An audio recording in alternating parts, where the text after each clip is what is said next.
In November, Jerusalem will be hosting an event that could lay the groundwork for making it absolutely illegal to say the name of Jesus. You heard me right. This November 2nd through the 6th, the Brit Elam Noahide World Center is holding the first International Congress of Noahides in Jerusalem. It's going to be under the formal recognition of the State of Israel. 6 continental delegates, founding charter, rabbinic court, regional councils. On the very last day, they'll gather at President Herzog's residence and they'll sign it into existence. It's not conspiracy theory, guys. That is their own press release. I'm not telling you what I feel about this. I have my own feelings on it. I'm telling you what's documented, and I've discerned what's about to happen. Just to be clear, the Noahide laws come from the Talmud, not the Torah. They sound very much like the Ten Commandments, but they're not, and one of the 7 Noahide laws is a prohibition on idolatry. Okay, well, the classical rabbinic sources historically attached a death penalty to violating it. I would question, though, under that classical framework, does worshiping Jesus as God count as idolatry? That question has actually been debated inside Judaism for centuries. I'm not the one raising the question. Their own scholars are. And to be fair and accurate, there's not a nation on earth that currently enforces Noahide law as civil law. This Congress is establishing a religious charter, a religious court, not a government, though its framework is set up as governmental.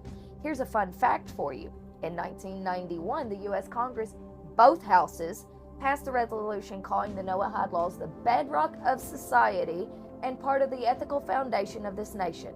I ain't never, but they signed it into law. That's on the record. Go look it up. So what happens when a religious legal framework, one that actually has its own historic text, treats the worship of Jesus as a capital offense?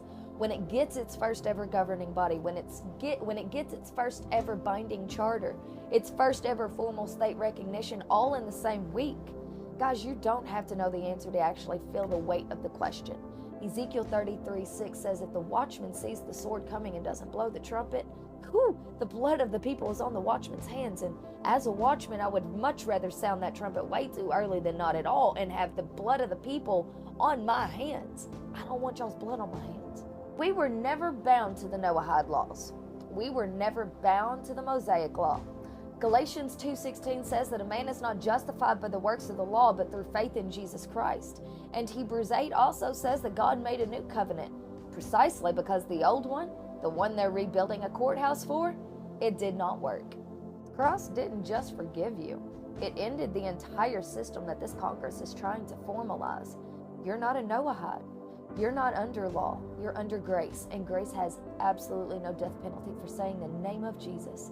It has a throne, and his name is written upon it. Watch what is going on around you. Stay informed, but don't be naive about what is being built in Jerusalem this November.